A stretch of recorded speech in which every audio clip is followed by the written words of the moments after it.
Hello, I am Chris from Airwindows, and I am checking in as I do on Wednesday. And I got kind of busy, so I'm a little more late than usual. But by the same token, I got kind of busy, so I have amusing stuff to show. Or at least maybe it's going to be amusing. It amuses me. I'm going to play with my windows as I always do.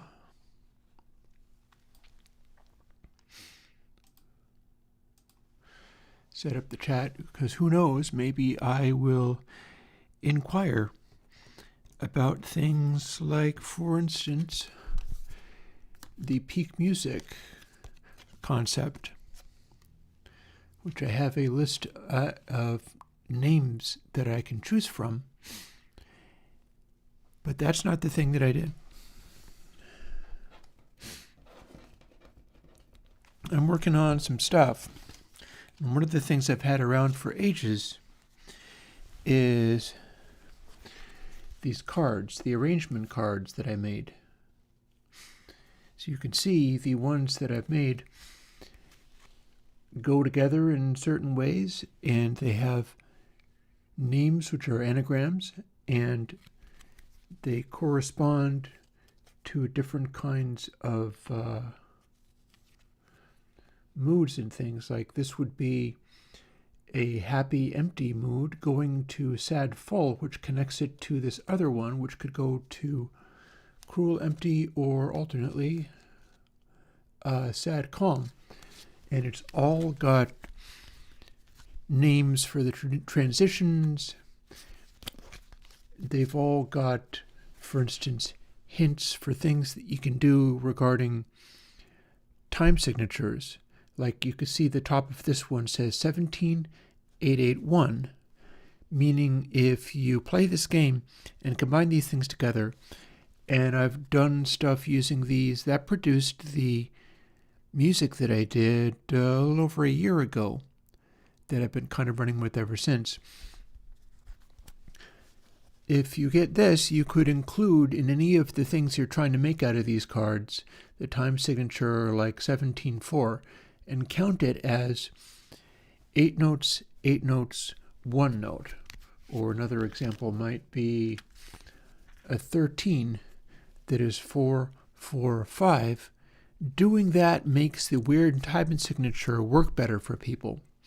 You're going 1 2 3 4 1 2 3 4 1 2 3 4 5 1 2 3 4 1 2 3 4 1 2 3 4 5, and I've been developing these for years. But this isn't the only thing that I can develop. Here's another one. In this case, Xenoparasite Exasperation is the name of this card. And it transitions from cruel and empty, which might be the Xenoparasite style, to either a 4/4. Well, actually, it doesn't have to be the 4/4. It transmits from cruel and empty to cruel and angry. And that goes down because there is a shared mood in there. Or it can go from cruel and empty to kind and calm, which is a sharp transition. And if you've played this card, you can choose either a 4/4 or a 7/4 for something in the cards that you've dealt. And I've made other cards, such as I was just adding more to this today. These are the tempo things I was working on, where I have concepts such as these tempos go along with the sort of attitude or aggressive kind of sound. And at a tempo of 128, you get a slightly agitated feel. At 145, it's more like levitating.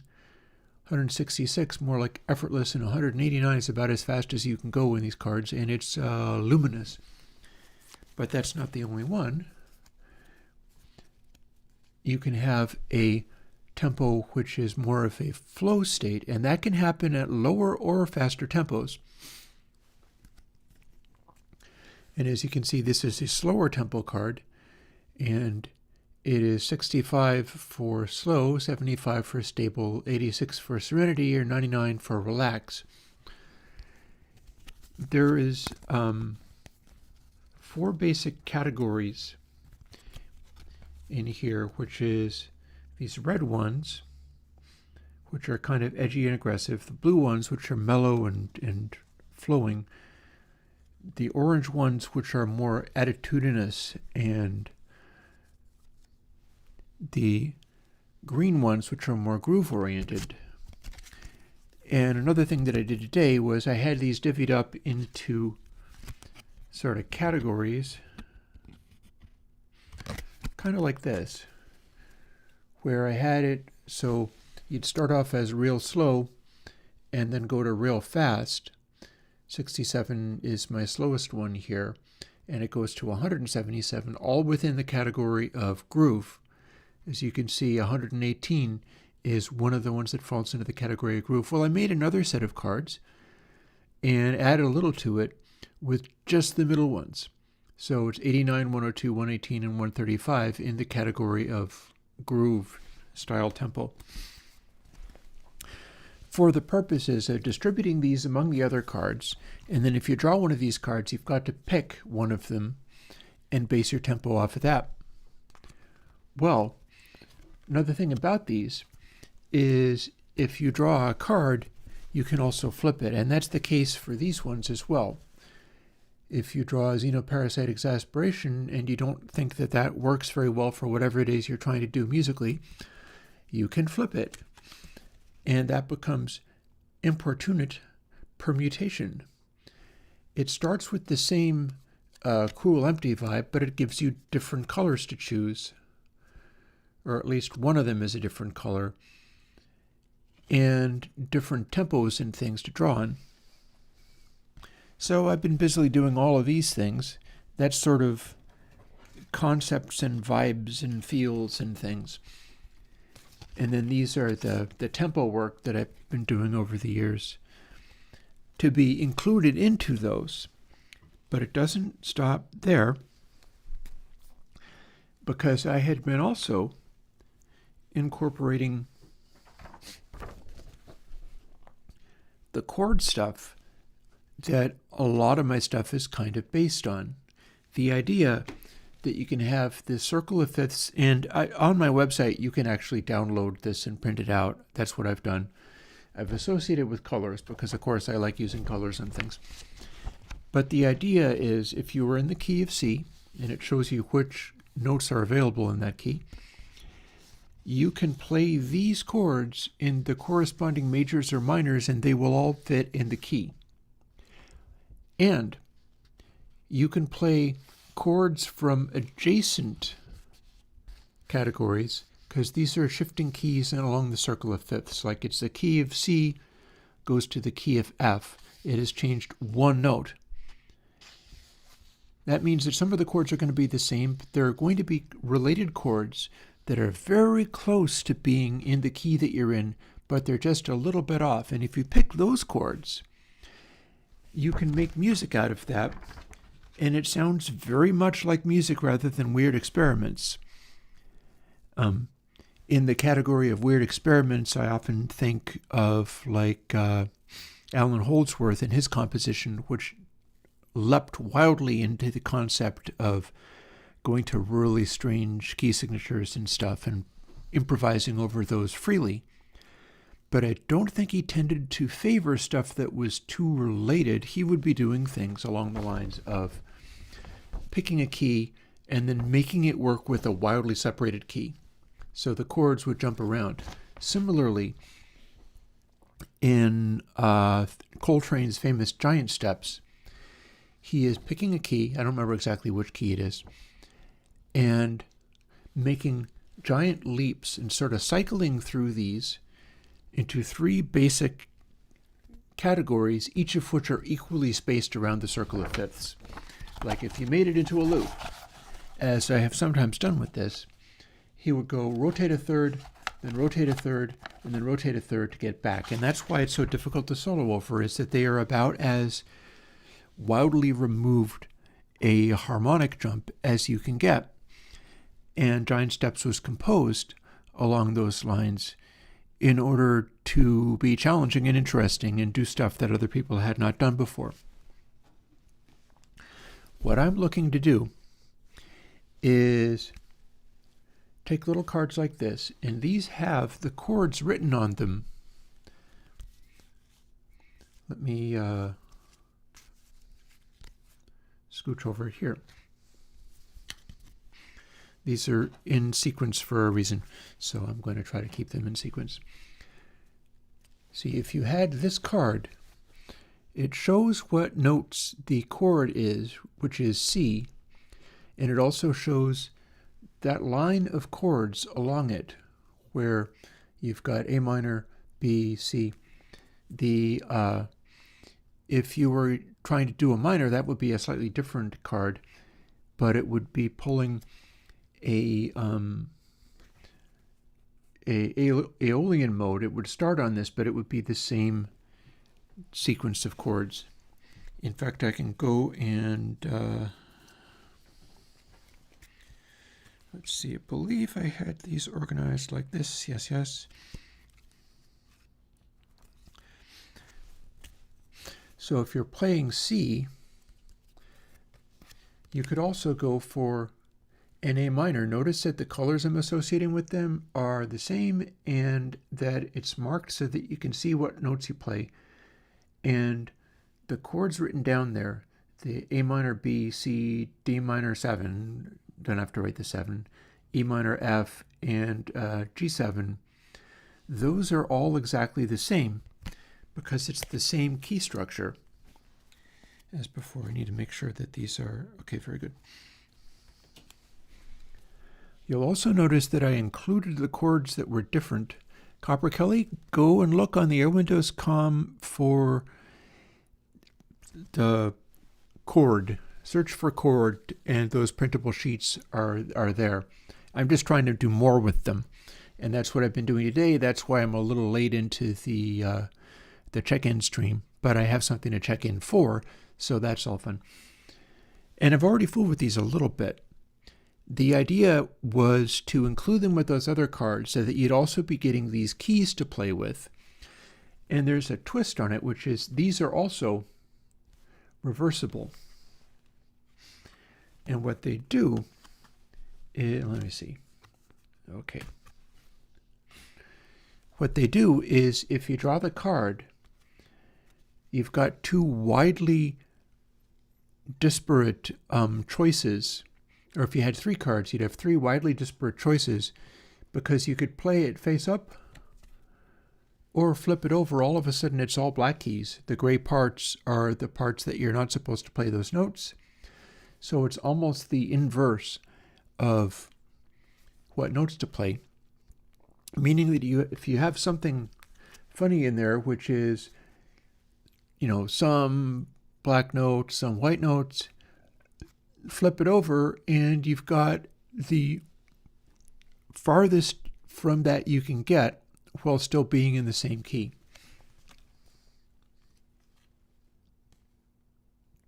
And I'm just looking at this and trying to figure out where I'm trying to keep these in order for a reason, because here's what's going on. See, and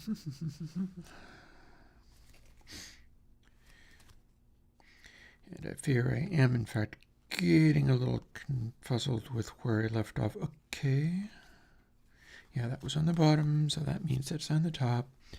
And good, because you'll notice I have these cards. They include a line off of the Circle of Fifths chord sheet that I made. So it's exactly the same as using the chord sheet, but in a more gamified fashion. And you can flip it over to get a sort of opposite approach. That flips it from major to minor, and it also jumps around the Circle of Fifths, so you have different options available for that. But we're still only in major and minor.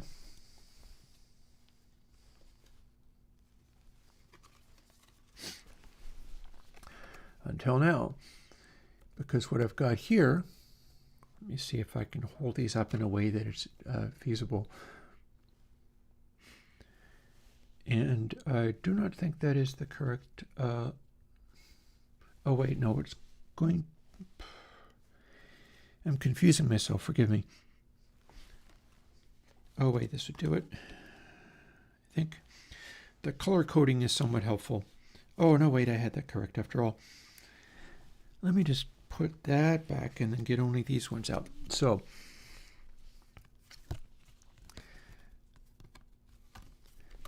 if I include these cards, each of these, when they're the same color-coded thing, they will have the same key shortcut so that you can see what notes to play if you're on a keyboard, or if you're a guitar player and you're very familiar with chords and majors and minors, you basically pick stuff from there and start playing those chords and going back and forth. But if you take the same key and your root chord is B major, but you start from here, you're in the Lydian mode. And of course, same for the minors. You could be in the Aeolian mode, or if you start here in the same key, you can still use a minor third, but you're in the Dorian mode, and all of the chords that you choose around there, if that's your root chord, are going to have that other flavor. Or indeed, you start in E minor, and there you have F right after that. You're in the Phrygian mode. You're doing your sinister, metally kind of stuff or whatever. So I need to write the rest of these cards out. Today I've been writing all of these chords onto them. They're the same each time, but it's like 12, 24, multiple. I've been doing a lot of writing and drawing colored lines on these cards because these are my prototypes. The thing is, if I do this, there's enough of them that they could blend in with the other deck to make a really interesting thing where you could sort of play these and go draw cards until you have like 2 of these guys and who knows how many of the arrangement ones and 1 of the tempo ones. And then you have to make something using what's on those cards. That gives you a direction so strong that creative block kind of goes away. It's not dissimilar to what Brian Eno has done with the oblique strategies cards, but it's way more sort of technical and chord oriented, and it's using the chord chart things that I've been working with for so many years, because I've had this around for a bunch of years, and it takes a long time to develop some of these things. I'm doing the best I can.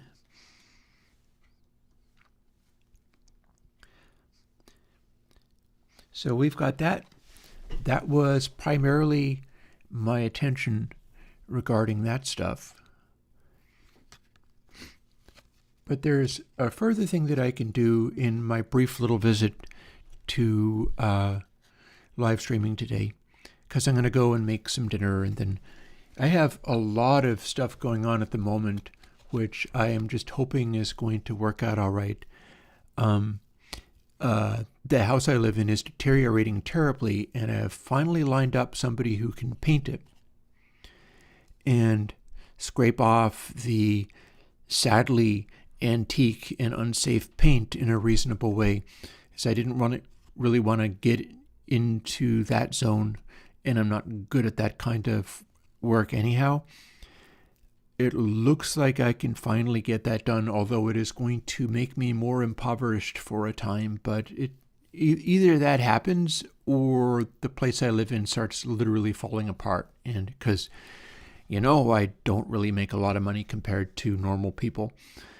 And it's fine because I get to do, you just saw some of the things that I do with my time. I've effectively turned that into a kind of day job. And so all my effort goes into that, and you've seen some of the results. I consider it well worthwhile. Here's another one of the things that I would like to do, and I will solicit your input on this one. I have got a selection of songs that I have written down out of the collection that I've got, and I'll pick one of these, do one of the peak music takes on it, which involves remastering it, and I can do the remastering on stream without necessarily even hearing any of it, or I can put on the content hide and stuff and dial those things in, because the difference between mixing and mastering in like Airwindows world, mixing is what you can hear and coming up with something creative and cool and interesting to do. It's picking sounds and making the sounds within what's obvious work.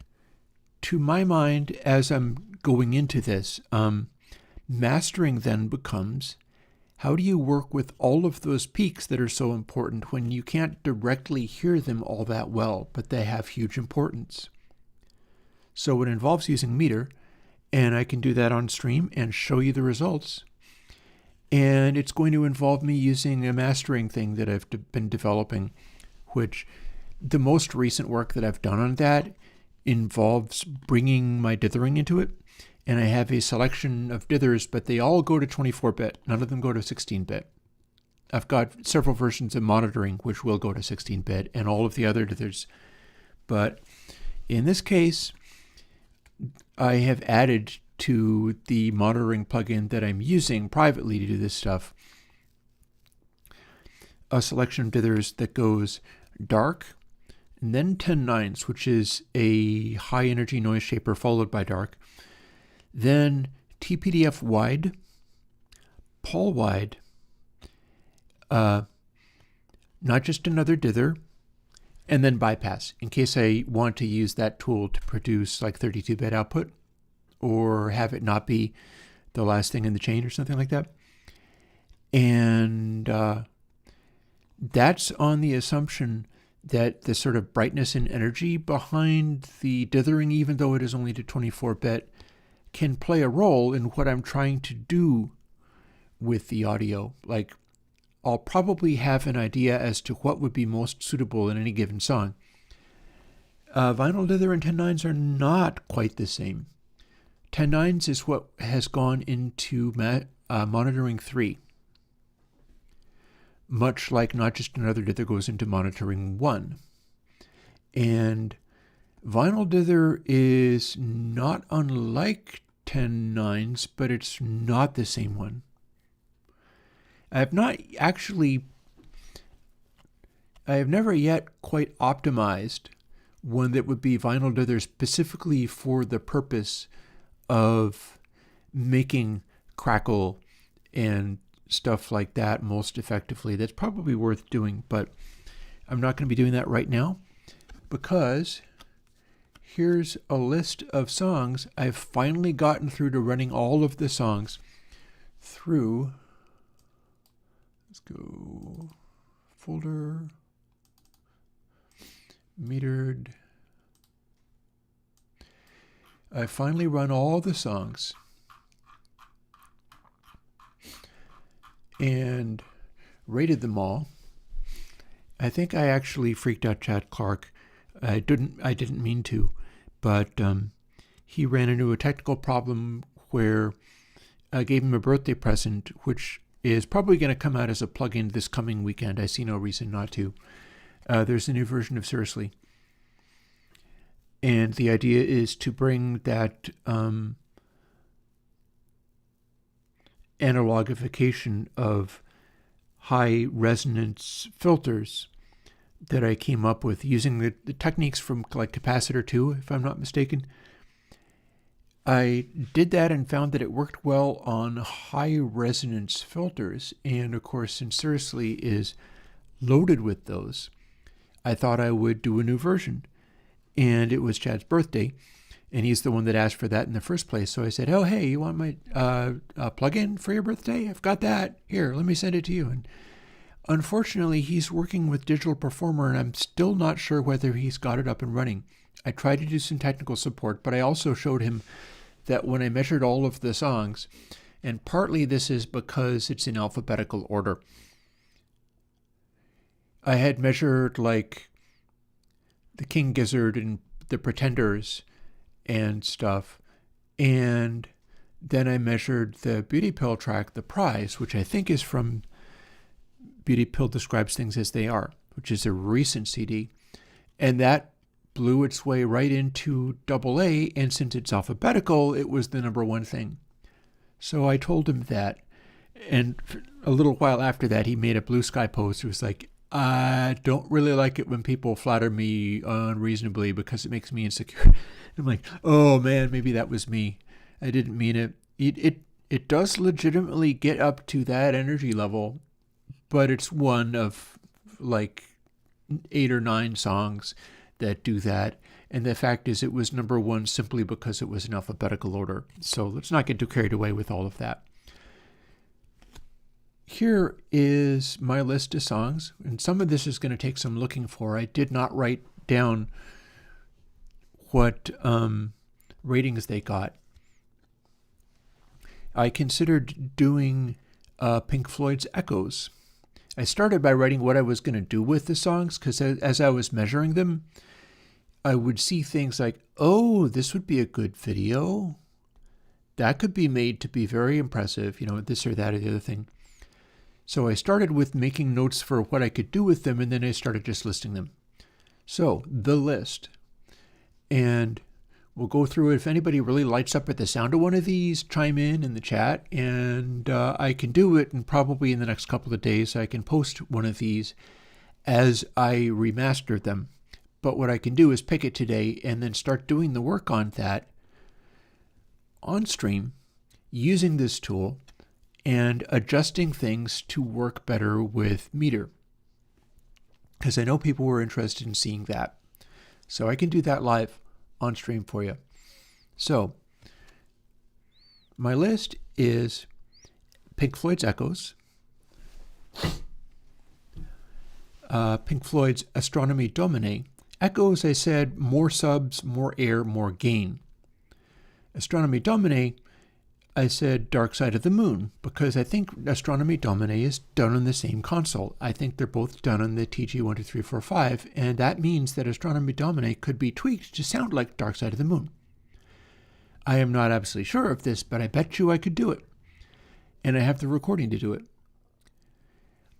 Genesis's 11th Earl of Mar, Bring Out the Subs and Bring Out the Air. That one is entirely loudness peaks. And also get it to be a little louder.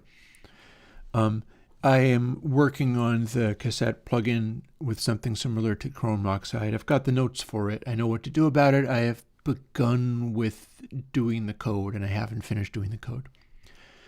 Rolling Stones' Jumping Jack Flash / Carol from the Get Your Yaws Out live album. Jethro Tull's With You There to Help Me. Jethro Tull's Cross-Eyed Mary.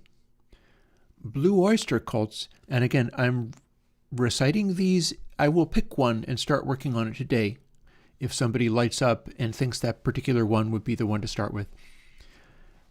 Blue Oyster Cult's Cities on Flame with Rock and Roll. Blue Oyster Cult's I'm on the Lamb, But I Ain't No Sheep. Elvis Costello's Watching the Detectives. Elvis Costello's The Beat. Zappa, Little House I Used to Live in and Mudshark from Live 1971. Zappa's Bonadic and Latex Solar Beef from Live 1971. Those are filthy, by the way, especially the latter. The Police, Do-Do-Do-Do, Da-Da-Da, which is almost perfect just as it is. That's an interesting one and how close it already is to being perfect peak music. Van Halen's I'm the One. Rolling Stones' Dead Flowers. Van Halen's Ain't Talking About Love. Blue Oyster Cult's Teen Archer. That's it up here. It's one of those ones that is already incredible. Robert Palmer's Some People Can Do What They Like. You might have never heard that one. Oh, we've got a mention of one. And that also has some interesting qualities about it. Rolling Stones' Sweet Virginia. The very dynamic one starts out very quiet. Talking Heads, Girlfriend is Better. Judas Priest, Desert Plains. That one's amazing. Genesis, Home by the Sea. That's one of those ones where it's a 80s Genesis, which has been mastered to be so incredibly peak happy that it actually needs to be loudinated a little bit to sound right. I'm going to go through, do all of these, and then post them onto YouTube so you can hear them and see what they do peak-wise. The purpose is to try to make it so good that people will understand what I'm going on about. Robert Palmer's Spanish Moon, another very dynamic one. David Bowie's Wild is the Wind. David Bowie's Stay. Both of those are from, oh God, wasn't it? I've been working all day, I can't think. Jethro Tull's With You There to Help Me, another one off of the Benefit album. Black Sabbath, Fairies Wear Boots. There's lots of stuff I'd love to do from that Black Sabbath album, but that's the only one that's reasonably free of lots of crackle. And then, a couple of ringers here. KC and the Sunshine Band, I Get Lifted. KC and the Sunshine Band, Let It Go, Part 1. Those are from the KC and the Sunshine Band album that I recently picked up. I mentioned on Blue Sky that I have also come into possession of a Sister Sledge Extended Disco Remix record. It's a 12-inch record at 33 RPM. And it is He's the Greatest Dancer and We Are Family. But they are both like 12 minutes long. And you've never heard anything rock this hard. It's insane. They are extremely punchy and dynamic because there's enough space on the side to do that. And they are also a beautiful example of, like, doing a 12-minute remix for these guys involved them literally just playing the music again, but jamming for 12 minutes and arranging a bunch of other stuff in there, getting a lot of vocals and stuff in there. But Chic were the opposite of, oh, interesting. Oh, that's not on this list, though, but I'll bear that in mind in future. I'll continue to mention it because I'm that happy about having got that. I don't know what will happen if I post that to YouTube. I think you can post Chic to YouTube. But these are all in the category of I think I can post them and be allowed to play the music without content hiding. Doing some of the work that I'm going to do today while getting ready to do this, I'm going to use the content hide. But then when I post the actual thing, once I have it finished, I will be letting you hear all of it and see what the...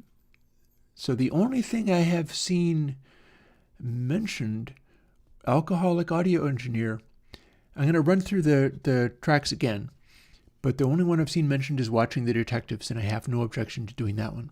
So Echoes, Astronomy Domine, 11th Earl of Mar, Genesis, Jumpin' Jack Flash Carol, With You There to Help Me, it's Jethro Tull, Cross-Eyed Mary also, Blue Oyster Cult, Cities of Flame with Rock and Roll, and I'm on the Land But Ain't No Sheep. Watching the Detectives has gotten a shout out, so that's in the lead in a big way. Also The Beat by Elvis Costello. Little House I Used to Live In, Mud Shark, which I'm looking forward to doing. But I feel like I shouldn't have that be the first one because 1971 Zappa is so filthy. Oh my God, I'm going to have to warn YouTube, like, yeah, don't run ads on this. Especially Blonde Dick and Latex Solar Beef. The Police track Do-Do-Do-Do-Da-Da-Da is very impressive. Van Halen's I'm the One and Ain't Talking About Love. Rolling Stones' Dead Flowers. One downside of that, though, that is, I think I would put Watching the Detective before that because that is live Rolling Stones. And it's a little crackly too and stuff, but the thing about that is I don't feel that necessarily shows off what I'm talking about quite as much as some of these other ones. Anywho, yeah, the Teen Archer by Blue Oyster Cult, that is off of their second album and is very impressive. Some People Can Do What They Like by Robert Palmer, also very amazing. Sweet Virginia by Rolling Stones. Girlfriend is Better by Talking Heads. Desert Plains by Judas Priest. Home by the Sea, I am going to get around doing Genesis, of course. Spanish Moon, also Robert Palmer. Wild is the Wind and Stay by David Bowie. And my brain is fried from all the work that I've been doing on these. So I can't think of the name of that album, and it's one of my favorites. Go figure. And with you there to help me, more old Jethro Tull. The Benefit album sounds fantastic, by the way. Fairies Wear Boots, which is the only thing I can really do off of Black Sabbath's Paranoid. And then the Casey and the Sunshine Band. So the only thing I've seen added to that is Jumpin' Jack Flash. And I will make a note of that. Do I still have mine? I do. Have the pens that I was using for that.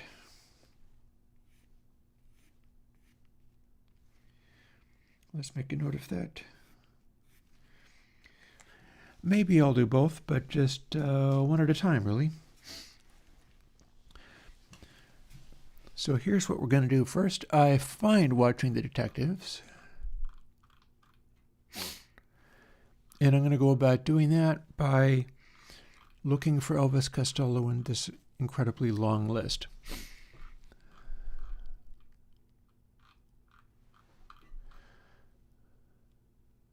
Oh, okay, fair enough.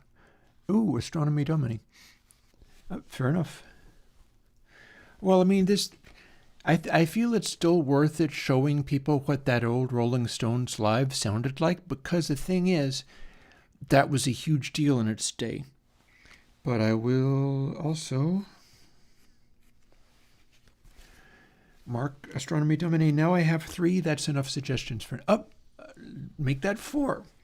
I got people responding, so I'm going to count that. So now I've got 4 suggestions to highlight.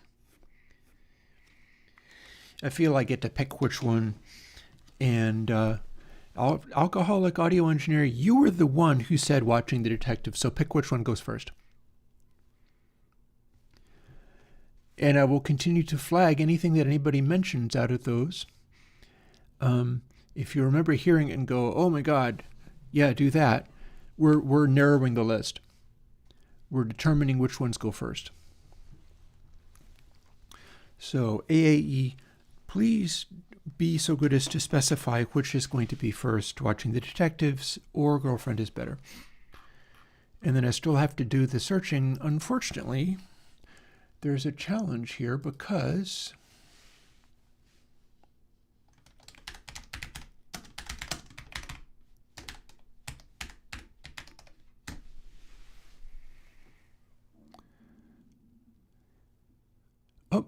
and I guess we did find it. If we're not...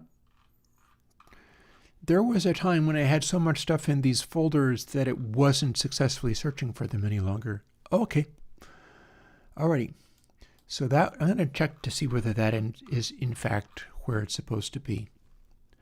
Elvis Costello. Good. Good. That's a good sign. I should be able to use this to search within this folder. There was a time when the folder was so jammed and clogged that I couldn't do that anymore.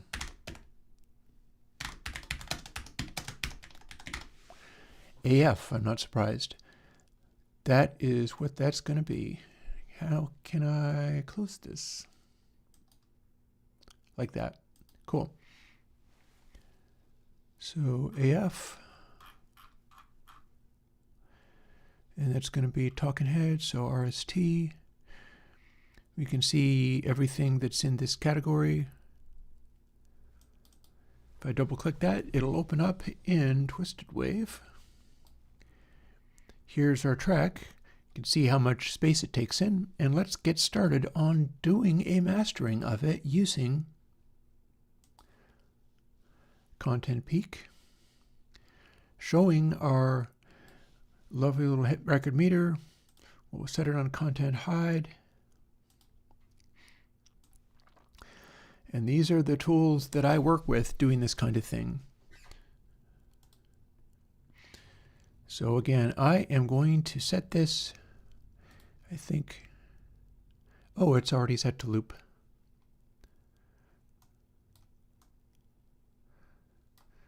Let's be even more ambitious. We're going to select a section in here and we're just going to loop that. You will hear it occasionally, like that. But mostly what I do want to do is get a sense of what this is doing. I'm not worried about the fact that I can't hear it properly, because a lot of what I'm doing is going to be looking into things on this meter that represent stuff I can't hear directly. So the first thing we're going to do is bring it up a little bit, because the very top edges of this don't actually go to clipping. They go close, but not entirely. That is, yeah. It is a mysterious beast, and I'm not sure I can share it with people since this is kind of so... I'm having a hard enough time explaining meter. And I got lots of stuff still to put out. But this is the one. So if we...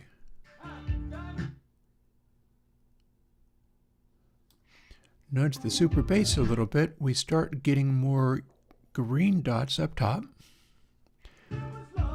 And we start peaking a little harder. We probably also want to fill up the highs a little bit, just because we can, because we're doing this for a modern audience, but we wanted to vibe like the original ones. In fact, if we can make the overslews come in the color blue, that's exactly what we want to do. And this is going to probably slam all the way to double A by the time I'm done with it.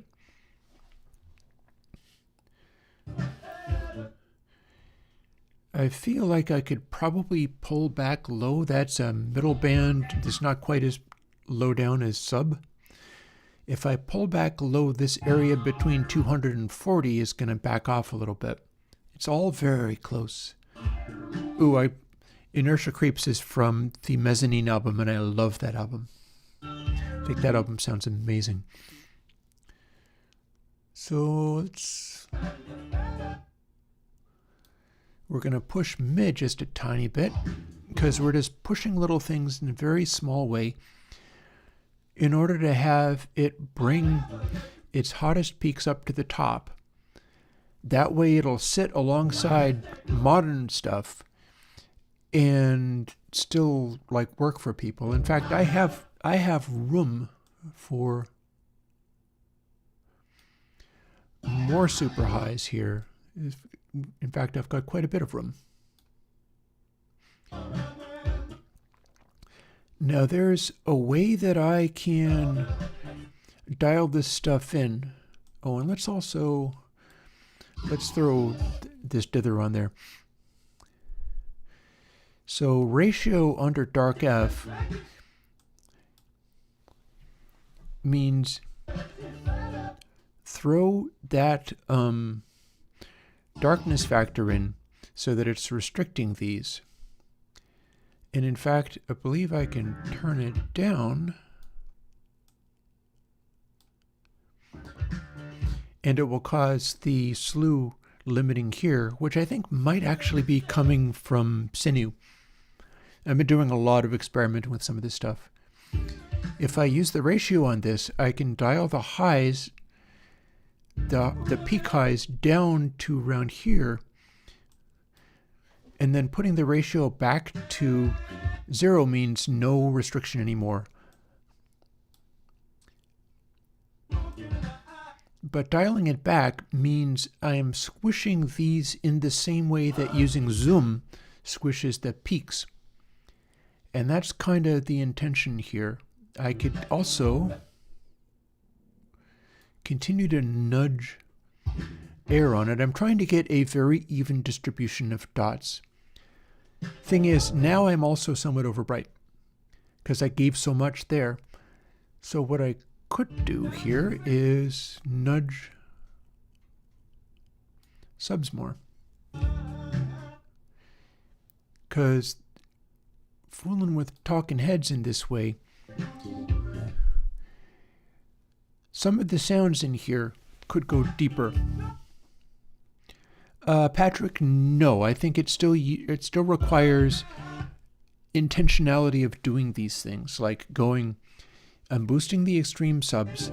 That's bringing the zero cross down to this far, and then the bass that I'm producing, which is these green dots, are going up to this loud.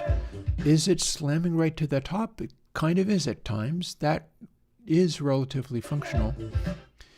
I can also fiddle with these crossover controls. I'm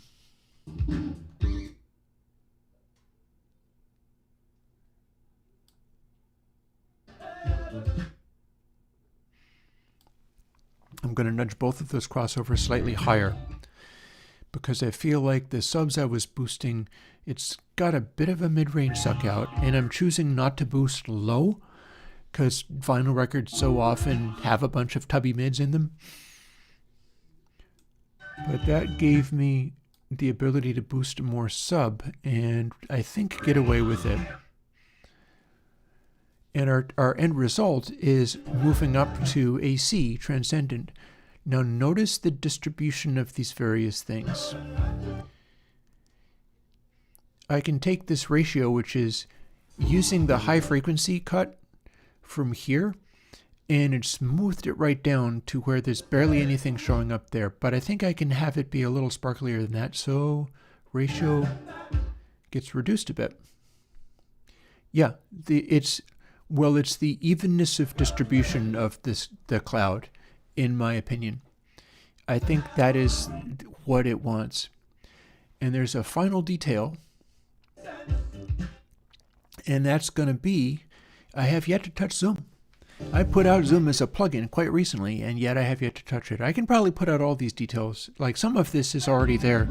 You've got Stonefire, and the top of this is Stonefire with one extra band, which required some weird fussing around with, but that's another story. We have so much space inside this that there's gaps. Like, there's gaps here where all of our hottest peaks are sitting up here, but then this stuff is all sitting quite a bit quieter than that. Our peaks are well distributed at this point, and they are not going into getting really loud sounding. Our zero crosses are doing a pretty good job of going down to 40 hertz or even a little bit lower. I would like it to hint at being a little bit lower. But we haven't used Zoom, and Zoom is specifically for doing exactly this.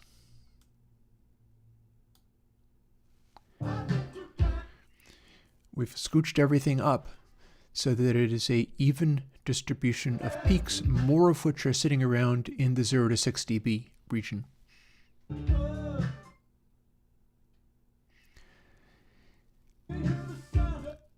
I also see that bright and dark aren't balanced anymore. Bright is 26%, dark is 16%. I don't want that. So one thing I could do is scooch low up a hair and scooch air down a tiny bit. I can continue to add sub, but I feel like it's going low enough. Probably what I want is to have this mid-rangey stuff able to get loud. And in zero cross meter, the loudness gives you the size of the dot. So in a way, maybe my kick drum dots, my low dots, are not as loud as they could be. So I can probably add a little bit of that, but notice how doing those small adjustments made bright and dark get closer to each other. Oh yeah, no, I've already got, so the ones I've gotten written down so far are Girlfriend is Better, this one, Watching the Detectives, Jumpin' Jack Flash / Carol from Rolling Stones Live, and Astronomy Domine, which I'm going to try to make sound like Dark Side of the Moon. And I think I'll have wonderful success doing it. You can see I have the ability to do that. And again, a lot of this stuff is already available to you. I don't have a sinew with a ratio control. This is my getting fussy with it and being able to do neat things with it. In fact, I can allow I'll nudge ratio down even further, and that's going to give me actually more bright. This whole thing is on loop. So I'm just kind of playing it continuously, and I'm curious if it ever gets to above AC. Mind you, I've already gotten to one of the categories I rated as transcendent. I can't just convert anything into anything else. But I easily believe that this qualifies as being in this category. So what do? Let's add a tiny bit more super low subs and a tiny bit more low. And what shall we do with this middle stuff? I think we would like to make more of this sit in the 0 to -6 dB range. That means we have more zoom range. And in fact, this going down to like 24 or 30 dB, you don't necessarily have to have that much space. Crossover mid to low and crossover low to subs is what that means. I'm going to scooch the... Wait, I had the wrong one.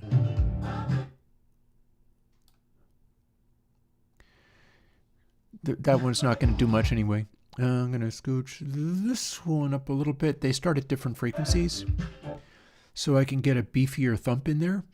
And then it's just a matter of pushing zoom a little bit more.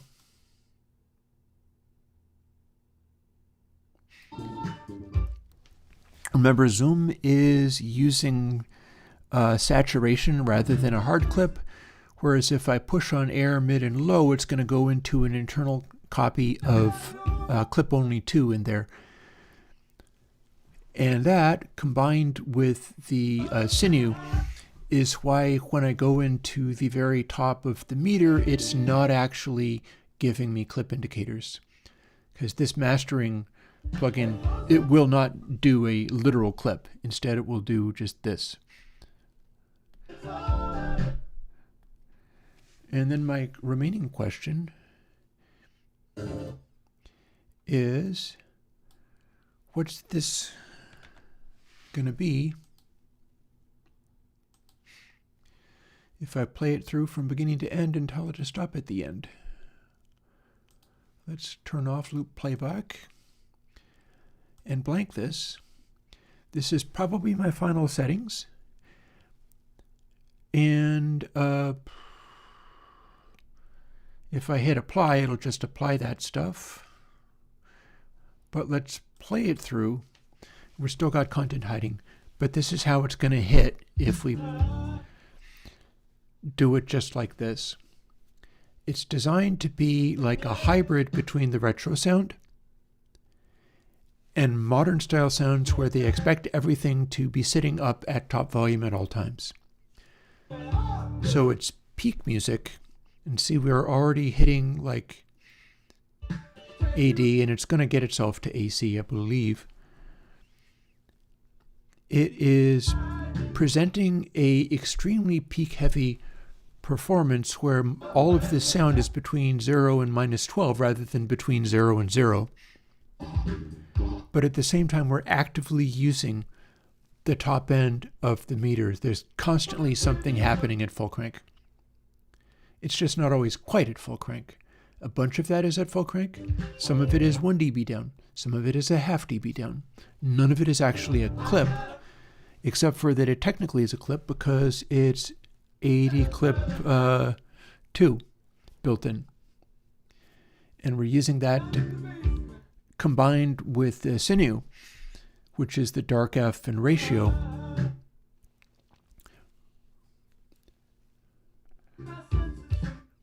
to produce this result that is meant to sound like a very spectacular combination between modern mastering and retro sound, vibe, spaciousness, all of that.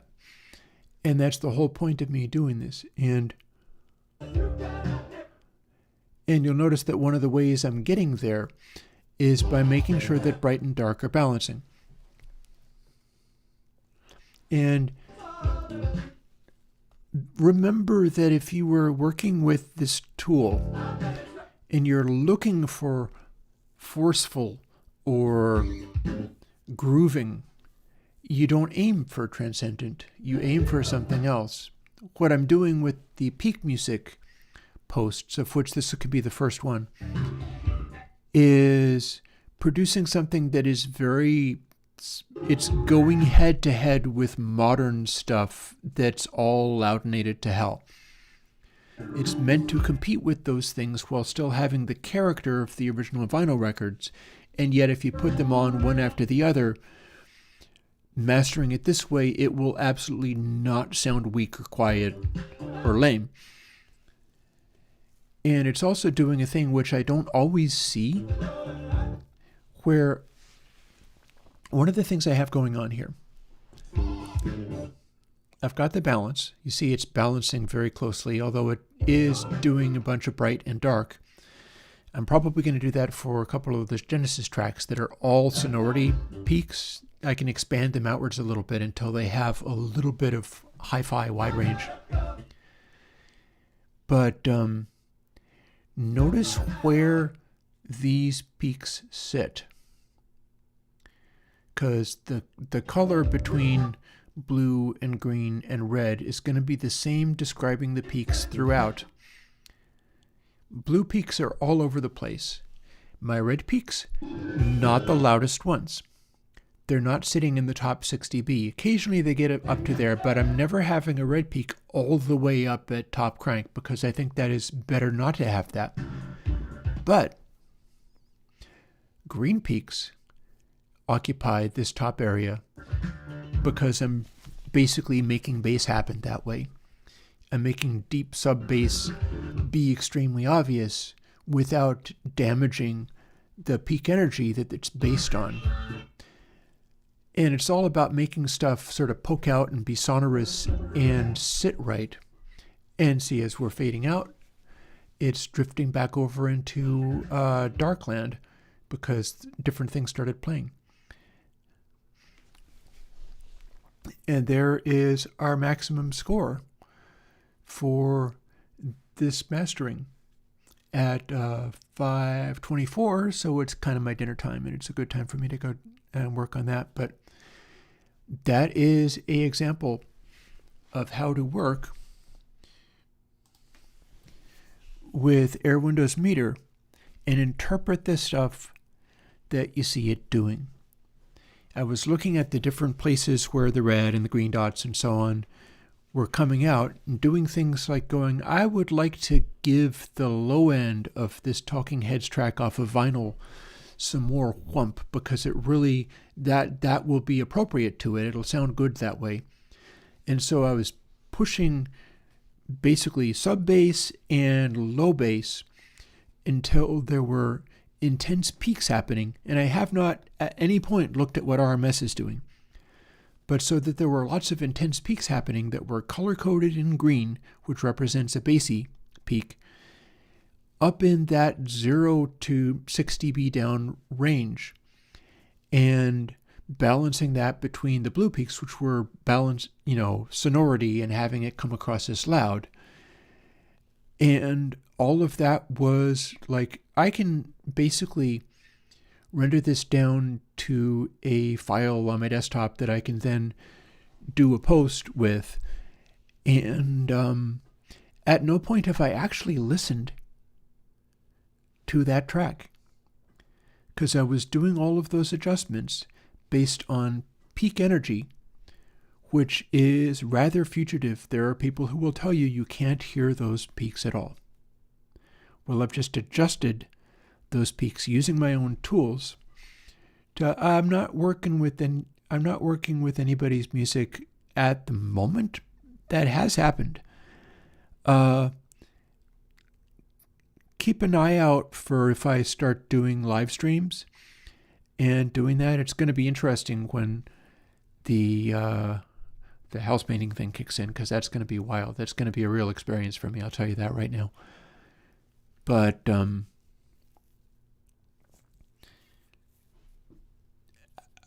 I'll be posting the plugin Seriously 3 this weekend. I fervently hope that Chad has been able to get it working and that I haven't heard from because he's like, okay, fix the problem.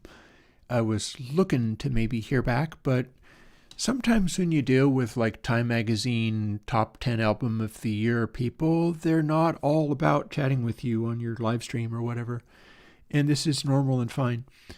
But it is a bit of a downer if I'm trying to fix a bug or advise on how to get something to work in Digital Performer and not hearing back. One hopes that that's because my advice helped and it started to work. But I guess I just don't know about that.